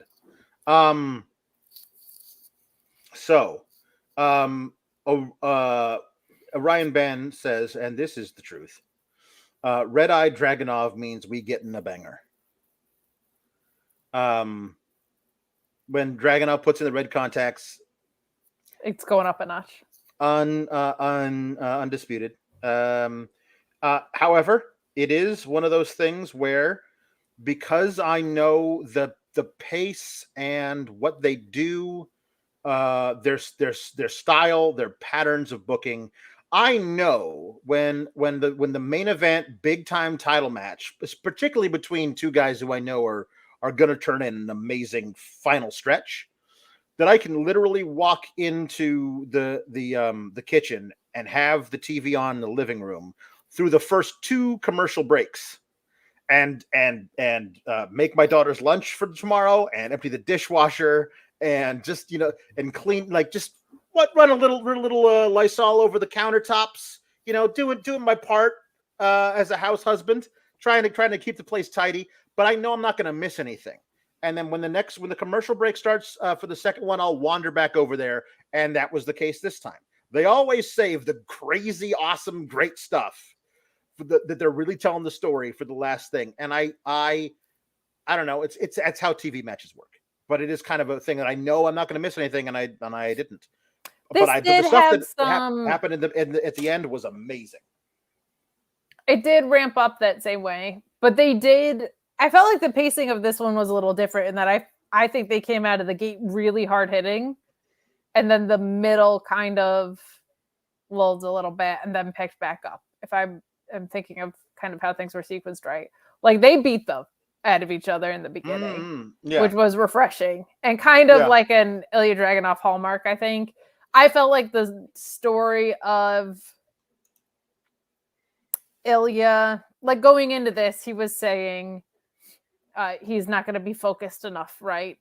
And I just liked that it felt a lot of times in this match to me like Ilja was a step ahead, and then Carmelo had some comeback spots. But it did seem like he just had like a little bit more of a veteran edge in the story this time around. I loved him hitting the H-bomb. I have him dethrone Roman. I don't care. Like, Ilja Dragunov rules. And so does Carmelo. Don't get me wrong. But like, I just love the way Ilja goes about conducting his business in the ring. And I felt like this was an absolute blast. What a trilogy between these two. I think the second match was my favorite, but this was awesome as well. And felt like a main event, had a big fight feel. I just wish the piece of story that we needed to get tonight wasn't done in such an obvious way. Well, I wish it wasn't undercut by the stupid story I don't care about that they actually finished the episode with. But I'm going back into the match, and the H-bomb, please get a different name for that, off the barricade onto Carmelo through the table, through the announce table, was awesome. That was great. All of those things. It's such a cool and just feels like so vicious, just because it's just I don't know how do you make gravity faster, Ilja Dragunov? Like, you are literally just falling toward the ground, but you're doing it so fast. And those forearms always look vicious, and I love that Carmelo was like selling the jaw. Like, it was just like like this thing, just it was that the specific part of his face really hurt. There was a great moment where they were always countering each other back and forth. It was really good. And then Carmelo finally had one more counter and was ready to go up for his axe kick, and then Trick's music hit, and Trick walked out looking very angry. And Carmelo, as Vic Joseph said, looks like he's seen a ghost on Halloween. And then gave Dragunov enough time to recover, get up, superplex, and then he went for the Torpedo Moscow, which he has not used on Carmelo before. No, I don't think so. I was trying to think about that too. I think this was the first time he broke that out. So that was the perfect use of that to retain his title. What a great looking move. God, it was a great looking move. He was really good. And he hits him with it, retains his title, walks to the back. Trick slowly gets into the ring, walks over to Carmelo, picks him up. Carmelo looks at him like he's really scared of Trick, but Trick has not done anything yet. I'm like, you're giving them a lot of like, make sure this is as melodramatic as possible. Okay, guys, when you go out there, take as much time as you possibly can. And well, Cena was in his corner. So really look really angry, but not too angry, because we want to question if you're there to help your friend or to hurt your friend. At least we want Vic Joseph to say that. And we want it to not look too preposterous. So don't like grit your teeth or anything. And Carmelo, could you look as though you're a 4-year-old child with a really like who's looking at, I don't know, a bear that's about to eat you? Could you be that scared? Total puppy dog. If you could muster up a little bit of urine running down your leg, that'd be awesome. So that is the moment. That is the biggest story coming out of this. We're going into Deadline. That'll be their big match on Deadline. The big non-title match will be Carmelo versus Trick. It seems obvious that they finally this is what they're doing, but instead, the thing that they're going to have us go home with is that Baron Corbin attacked Ilja Dragunov in the back. I told you to have your head on a swivel, dude. You lost. You lost. The fatal 4-way, the triple threat that was supposed to give you lost it. You just lost it. So I don't understand why you get due to do this. And also, like, from an amazing trilogy of matches with Carmelo Hayes and a great storyline about this champion who lost it, who retained it in his final retention, then lost it to Dragunov, then tried to get it back, all while he's managing this other stuff. That great storyline for Dragunov to, I guess, Baron Corbin, huh? Like, there's a giant drop-off there because Baron Corbin only beat Bron Breakker because Robert Stone cross-bodied at him. Like, it's just dumb as hell that this is the next thing you have for him. And it was a major, because I was really excited. Now, finally, you've done enough with Trick Williams that you made me, an avid Trick hater at the beginning, really excited for this Carmelo Hayes versus Trick Williams feud. And then you're like, nah, that's a thing. Fine, sure. But aren't you excited for Dragunov versus Corbin even more? And no, I'm not. I'm not at all. Yeah. So that was There's an old schoolness in me that appreciates going home with the title story. Like, there's always going to be that. And I appreciate that Baron Corbin attacked him after he had the fight of his life, right? That's something that Baron Corbin should probably do. Mm-hmm. But you're right. And that the longer term story with Melo and Trick has been sewn pretty well, considering how chaotic it's been. Like, you had both of them having titles. You had both of them dropping titles. That's my only complaint, is I actually do wish there was a title in play here. Like, I feel like if they had just kept the North American title on Trick, I would have liked that. Like, Carmelo losing and then losing again to Ilja and his friend having a title is such a great motivator for him to A, attack him, and B, it was his title. It's the title that he made the A title. It's all of his hard work is wrapped up in it. No one would even care about Trick if it wasn't for him. Like, there's so much more juice there to me if Trick has that title. Yeah. I don't think it's bad at all. No. I just think it could be made better by if he did. Carmelo does a good job of walking the line between confident face, but also being able to elicit empathy. You don't get a lot of people that are good. Tonight was melodramatic at the end, but even during spots in the match, I just thought he was really good about, because he's not an underdog baby face, right? Like, he's just a good face who's cool and believes in himself. But he does a good job of still giving you kind of those hope moments. There were 2 apron spots in this as well. The Death Valley Driver was ridiculous. The DDT was insane. Nasty. You know what I would like? This is my one complaint for Ilja Dragunov, and there's 0 other ones. The selling he does for a headshot, Ilja Jazz Hands. I'm not Ilja Jazz Hands. It does not work. Do not sell a headshot with Parkinson's. Don't sell that. Please don't do it that way. But other than that, that's all. My only quibble with an Ilja Dragunov match. Yeah, he's pretty perfect. Other than that, because it's also not like if it's a chair shot to the neck or something, and you are supposed to buy the like it's radiating down my spine throughout my nerves or whatever. That's different. That kind of what we saw tonight. But they've showed out for all three of these matches. The second one I think was my favorite, but this was excellent as well. I'm glad Ilja retained.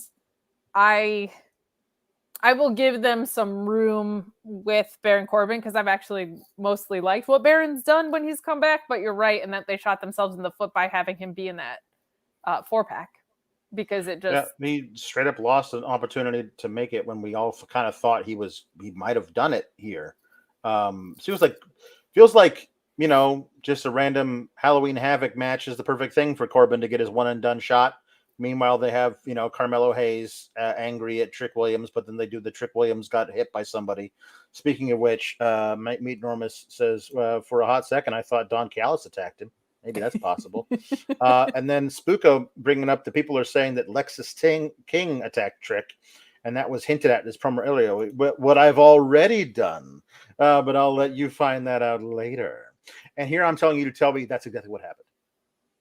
I'm here to tell you Trick doesn't know who did it, and Carmelo he just thinks Carmelo did it, and Carmelo says no, it wasn't me, but we don't believe him, and then it'll come out with footage. Somebody found the security footage, and it'll be Lexus King doing it. There is such a high chance of that happening, and I hate it so much already.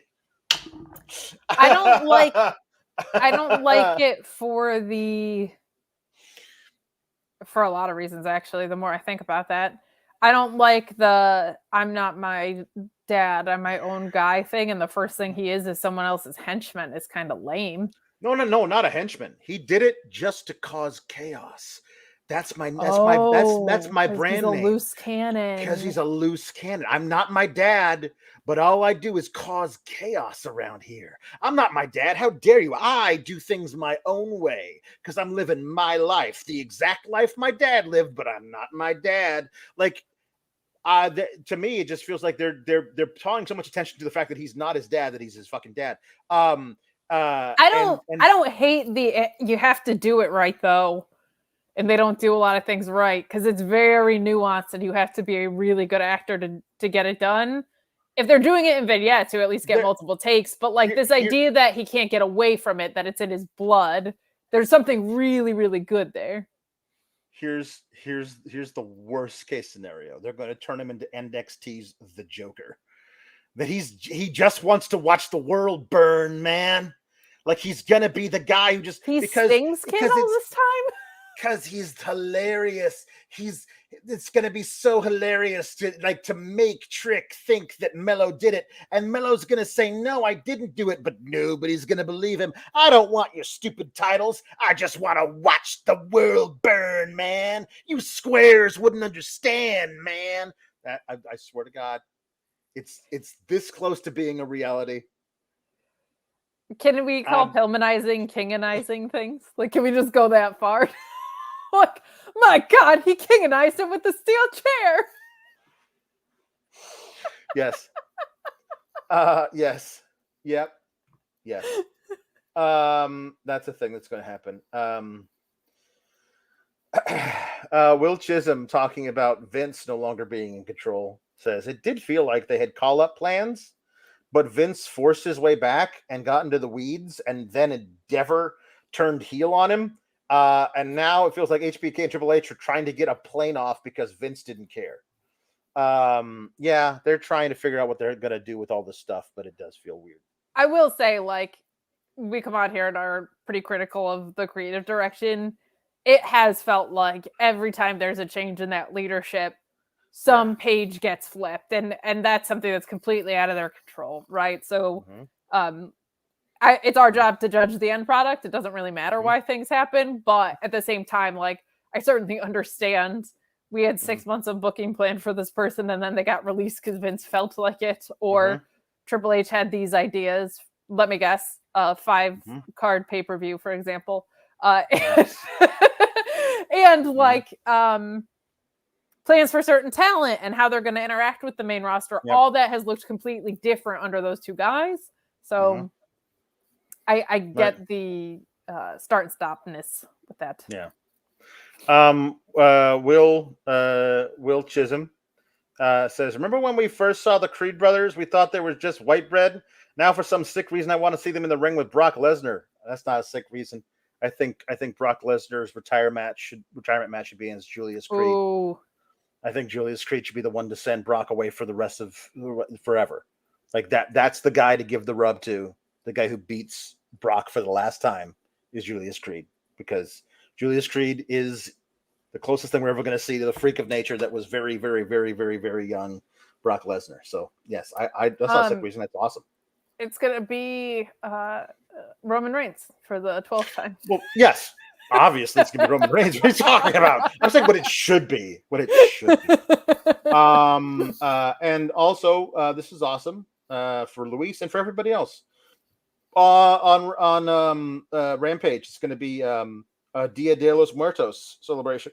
Commander versus Hijo del Vikingo versus Penta in a triple threat. That's going to be really great. Dia de los Muertos match. Speaking of things that are spooky, we have some more puns, and I'm going to keep reading them as Dusty Rhodes because it pops me, and only that's for that reason. Ha ha ha ha. CO saying, and here I thought gigging King-handized was enjoying classical musical theater. Fantastic. Well done. Chris Pereira says, Nightmare on Helms Street. That Hurricane Helms. True Infamous says, open up a Candyman of Whoop-ass. True Infamous says, Leatherface Buster. Leatherface Buster is a fantastic move. Theodetric Mayhem says, the Spookledy Spooker. The Spookledy Spooker is a fantastic. The Spookledy Spooker. And, that's quite good. And Kill Cop Spray. Kill Corpse Spray. Will kill Osprey Corpse Spray. It's a very hard thing. Okay. True Infamous also says, Twixted Bliss. Twixted Bliss. It's a very hard thing for me to say. True Infamous says M&M's.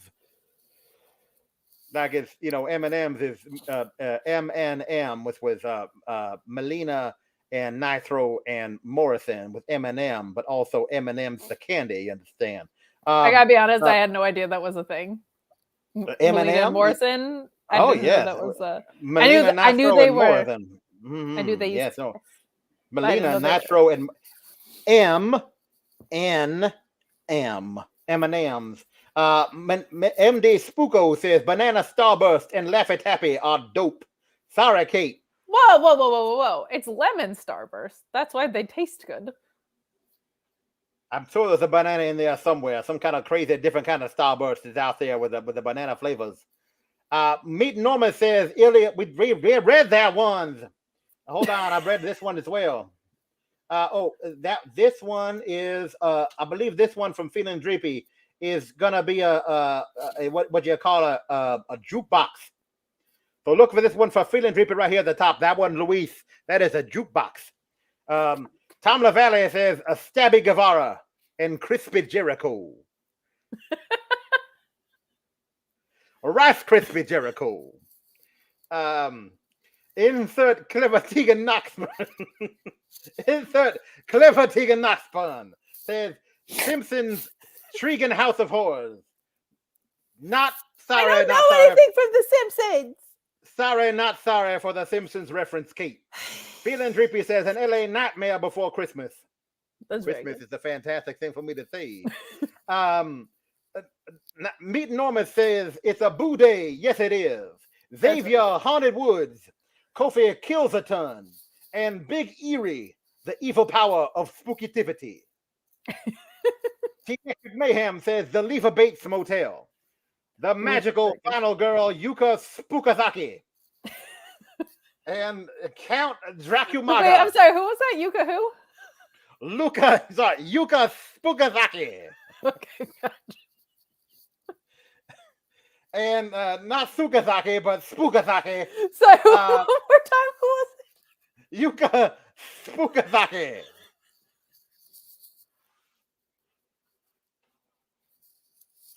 What are we doing? You know who's also a very fantastic wrestler that I like is also Minoru Spookzuki. Minoru Sasuke. Minoru. Hold on, one more here. Nowadays. Count Dracumagas and New Jack Skellington, who is of course the Pumpkin King of the Nightmare Before Christmas.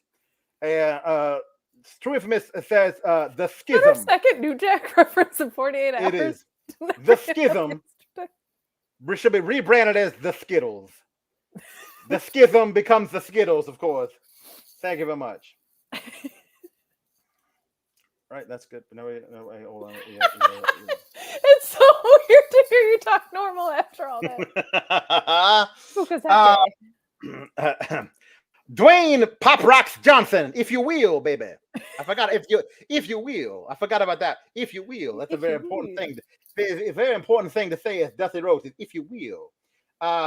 So hold on here. Bizarro Big L says to clarify, they were yelling for fire during the women's match while yelling for pumpkins. See, Connecticut is not far from Boston. The fire chant from Blood and Guts, and somehow unnerved Big Bill by standing up to cheer for Dax. Told me to sit. Also, Violet Crumble Balls. I don't get that one. I don't know either. CO Violet says sorry. Crumble Balls? Violet Crumb? Is Violet Crumb somebody? That's for some reason that is a thing in my head. I don't know why. CO says, sorry I'm late. I dressed as a mummy this year and got way too wrapped up in trick-or-treating. How dare you be late?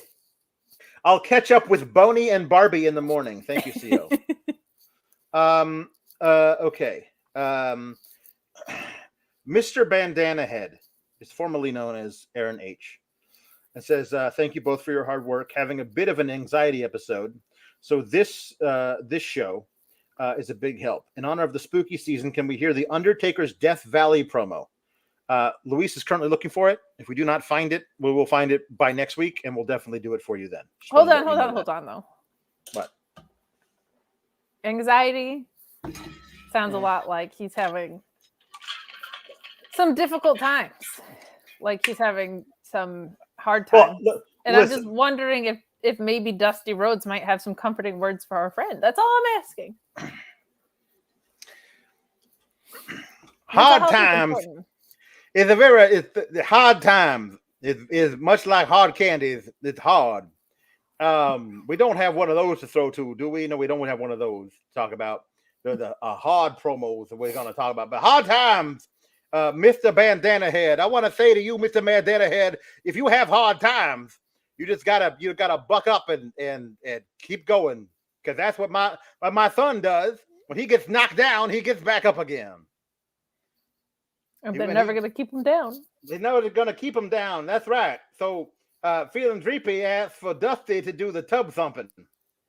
So that's what Dusty is gonna do. He's gonna listen. I've thumped some tubs in my life, so here we go.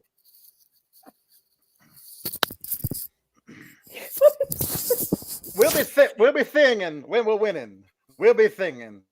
I get knocked down, but I get up again, baby. You're never gonna keep me down. I get knocked down, but I get up again. You're never gonna keep me down. I get knocked down, but I get up again. Most of this is just basically very repetitive. But if you will, you're never gonna keep me down. But there we go. Pissing the night away. Pissing the night away. He drinks a whiskey drink. He drinks a vodka drink. He drinks a lager drink. He drinks a cider drink. He drinks a cider drink, baby. He sings the songs that remind him of the good times. He sings the songs that remind him of the better times. Oh, Danny boy. Oh, Danny boy, Danny boy. I get knocked down, but I get up again. You're never going to keep me down, Daddy. I get knocked down, but I get up again. You're never going to keep me down. That's hard times, Daddy. Thank you. I gotta say, as somebody who goes back and is a proponent of going back and watching wrestling that came before you. Yeah. I watch a lot of 80s NWA because it's some of my favorite stuff. Baby Doll, not a good manager. No. Pretty useless. Mm-mm. I mean, she would like grab a foot or something, but she was not. She was not the best. Anyway. Okay, Tom LaValle wants Dusty to read the Hard Candy promo that Tom LaValle wrote in our Discord. Here we go. Hard candies is when they've been sitting unwrapped in a bowl for 30 years. 30 years, Daddy. And someone tries to take a bite, replace one with a watch, spit it out and say, "There, hey, some fake fruit took your place, Daddy. That's hard candies." If you will. JW Pringle It's just says made so Dusty... much better by the fact that you have a Jimmy Neutron Wreck-It Ralph wig on right now. It's true. I'm gonna find a Dusty wig, but it's not the same. I'm trying it. It doesn't look it doesn't look good as the Boney Storm wig. It does not quite look dusty enough. Dusty enough. JD Pringle says Dusty and the ladies' man from SNL are the same person. That's right, baby. Pretty close. It's basically Tim Meadows doing an impression of me. And listen, I called him up and I said, "Hey, that's gimmick infringement, baby." And he's like, "Oh, we can work something out." And so that's fine.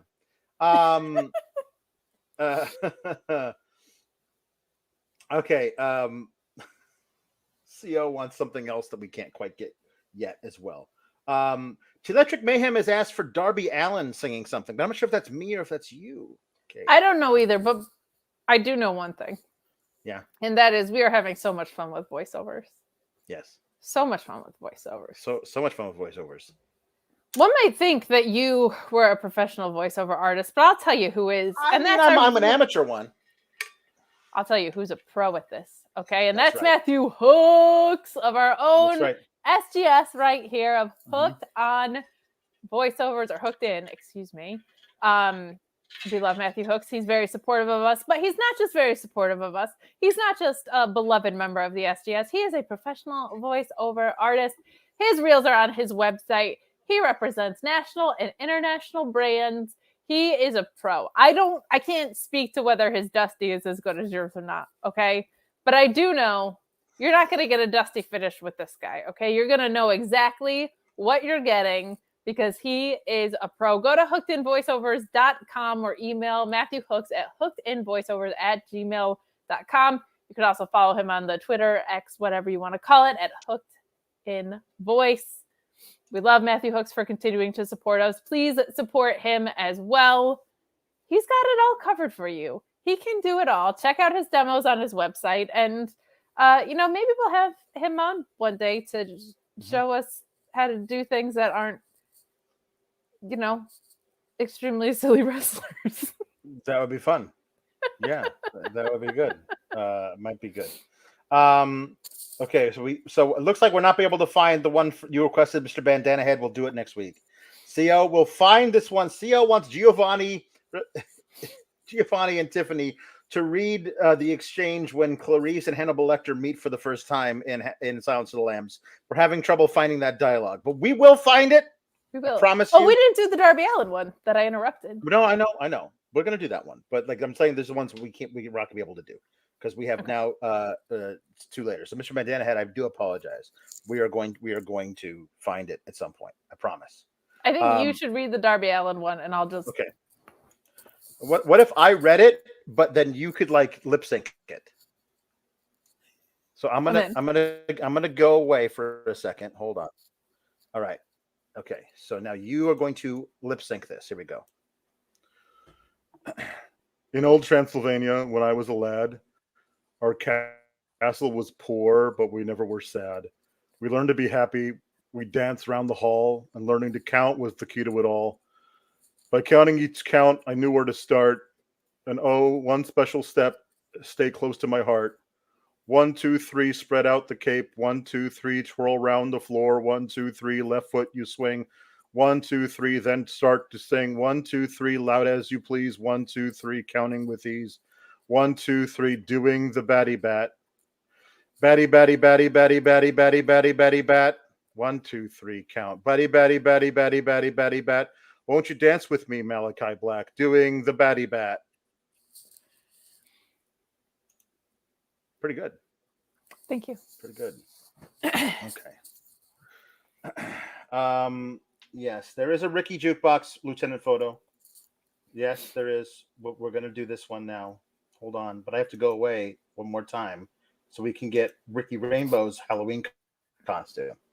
And while Alex goes away and Ricky Rainbow comes into frame, I will remind you to subscribe to FightfulSelect.com. Best $5 in the biz, or $54 a year. Yes, you can get an annual membership at FightfulSelect.com. You're going to get all the best scoops in the game. You're going to get bonus podcasts. You're going to get me and Alex doing pay-per-view post shows for every pay-per-view that's possible. You're also going to get Sean's Q&A. Underrated. If you have a question that you want answered about just about anything in the wrestling business, he will either provide you an answer or work to try and find it out. So subscribe to FightfulSelect.com today. I'm sure CM Punk is going to breathe again. You're going to want an update on that. Sean's going to have it for you.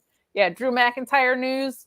2024 is a big contract year in general. Becky Lynch's contract is up in 2024. I'm sure she is going to be quite the hot commodity free agent. So go to FightfulSelect.com. And who knows? Maybe Ricky Rainbow will have a concert back there someday. I'm not making promises. Just saying. It's possible. If it does happen, it's going to be behind the paywall because that guy's expensive. He just shows up, but he expects to get paid every time. It's kind of a confusing deal. Ricky! Did you get a perm? Hello.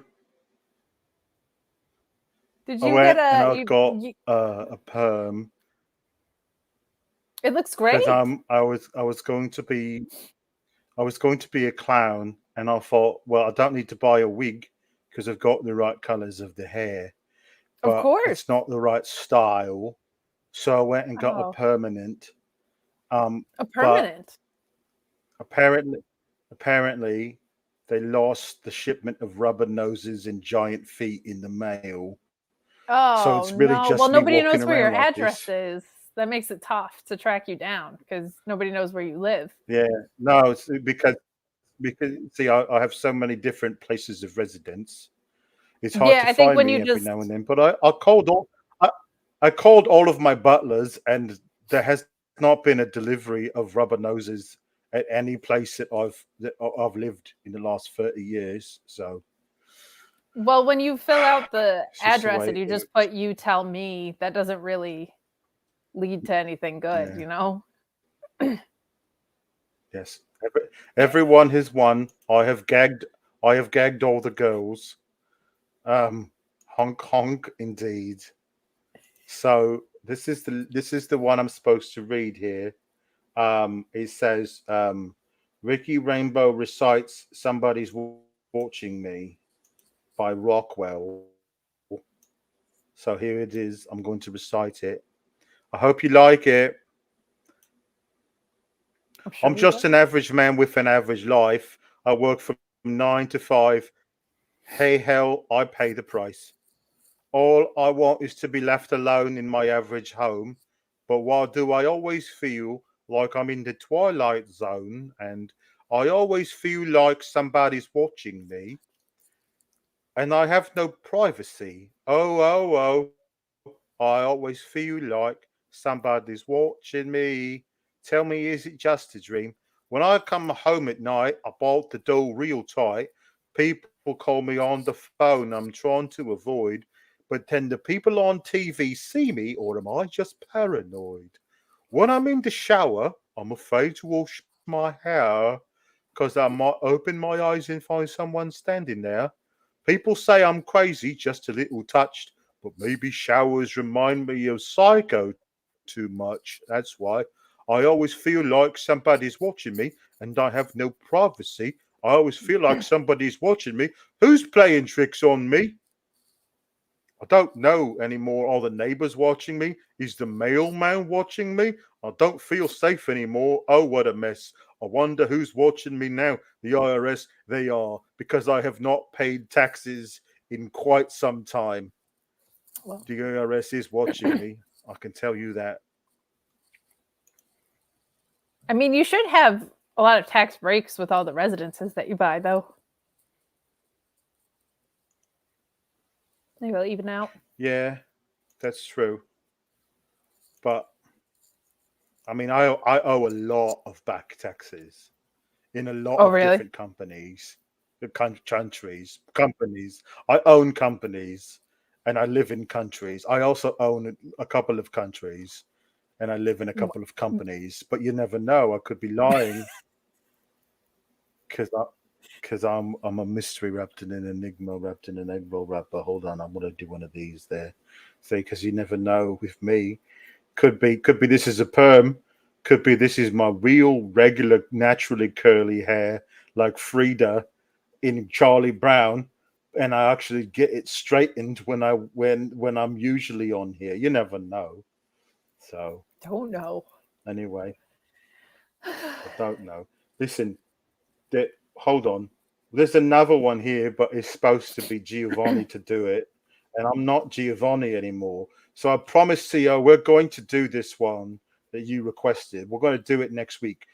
Like Luis found it, but I don't want to do it tonight. So we'll do it next week. I promise. Okay? You have my word.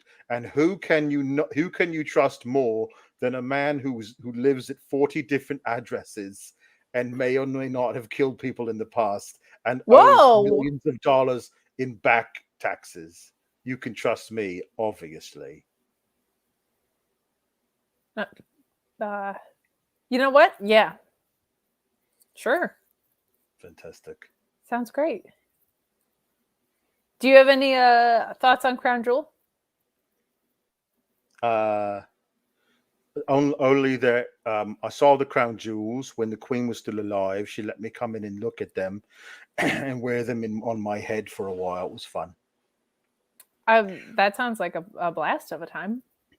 Dave Feely has a question from a sour chat from last night. He says, how do you go about getting Tiffany and Roxanne to the point where the booking matches the talent? We know both of them are. You had opportunities to really have these women show out and you squandered both of them. I feel like they need to get me back on track because I lost to Becky Lynch twice and then half my face turned dead because my booking has been dead. And now I look like this. Oh, also, I'm Roxanne, fighting a horse girl. Roxanne has terrible anxieties. I know the same thing. I take lots of pills for my anxieties. Maybe she should try that. And maybe also she would then wind up like me. Who doesn't want to wind up like me? So That's a very good point. that's it. I think they should be in the Iron Survivor match. Qualifying matches start next week for that.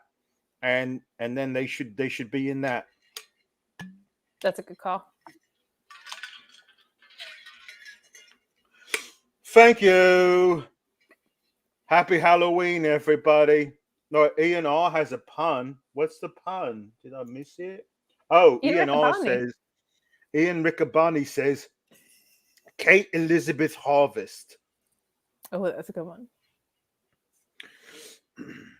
But not tonight. Tonight, I'm Barbie. No, the authorities tell me I'm not allowed to do children's parties anymore.